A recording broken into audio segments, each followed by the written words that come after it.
Assalamualaikum warahmatullahi wabarakatuh. Selamat malam, Pak Erlan. Di sini saya ingin memperkenalkan diri dulu.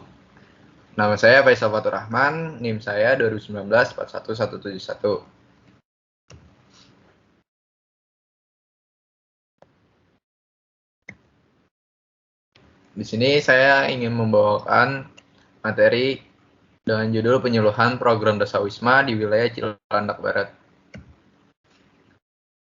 Pendahuluan. Dasawisma merupakan kelompok kerja yang terbentuk dari kelurahan dan bertugas dalam lingkup RT atau rukun tetangga guna mengumpulkan data dan membantu tugas RT. Jadi di sini peran dasawisma itu kurang lebih seperti PKK. Jadi PKK kan mengurus anak-anak kecil yang ada di wilayah tersebut. Nah, kalau dasawisma ini lebih ke mendata bangunan keluarga dan individu. Latar belakang kegiatan ini dibentuk untuk mendapatkan jumlah sasaran bangunan keluarga dan individu. Hasil dari itu digunakan untuk monitoring proses pendataan dan dijadikan bahan evaluasi di kelurahan. Ya, jadi setiap bulannya kader dasawisma ini melakukan penyetoran jumlah data bangunan individu dan keluarga kepada pihak kelurahan. Ini bertujuan untuk menghindari adanya warga gelap yang tinggal di wilayah tersebut. Ya, selanjutnya ada pengertian dari bangunan merupakan tempat atau hunian yang di dalamnya terdapat keluarga, rumah tangga, dan individu.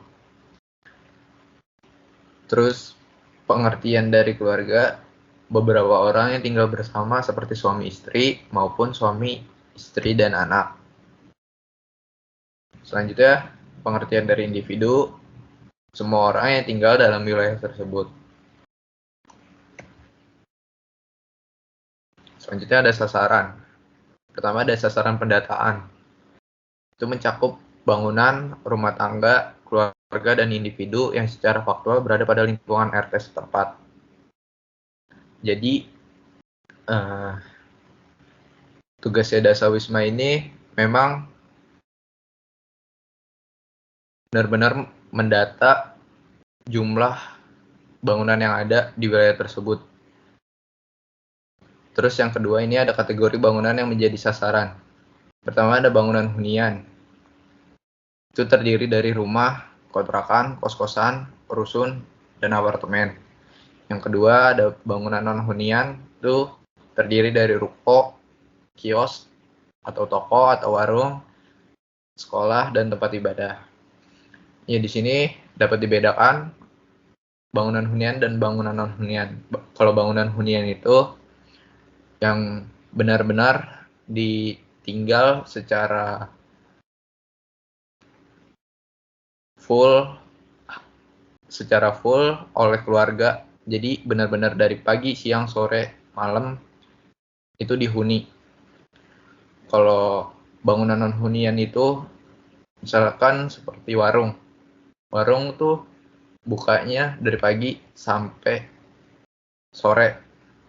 Nah, pemilik warung ini setelah selesai berdagang, dia pasti akan pulang ke rumahnya. Nah, di situ yang dapat dibedakan di kategori hunian dan non-hunian. Ya, berikut gambaran dari pemetaan bangunan wilayah RT di wilayah Cilandak Barat.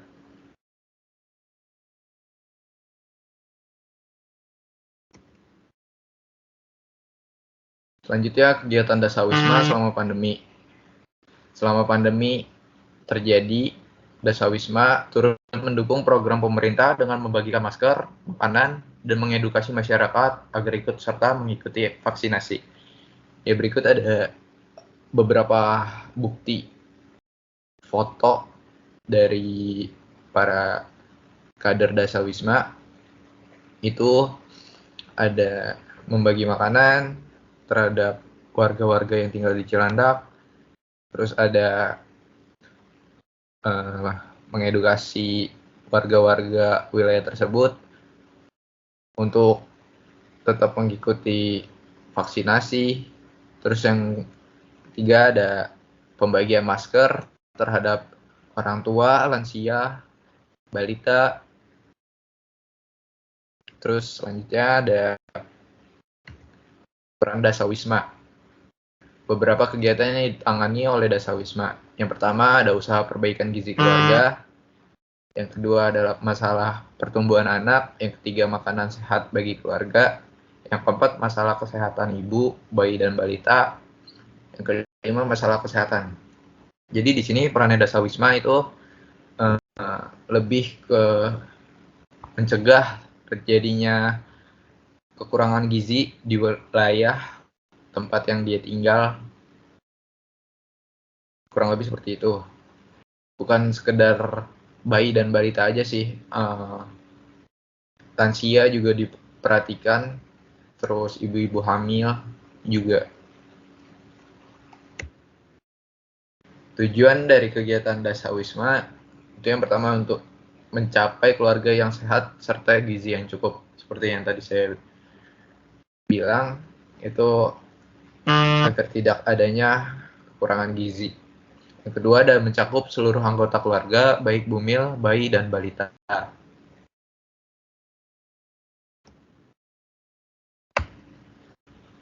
Kesimpulannya, dengan dibuatnya program kerja Dasawisma ini, menurut saya sih amat sangat bagus, dan itu sebagai jembatan bagi kedua pihak.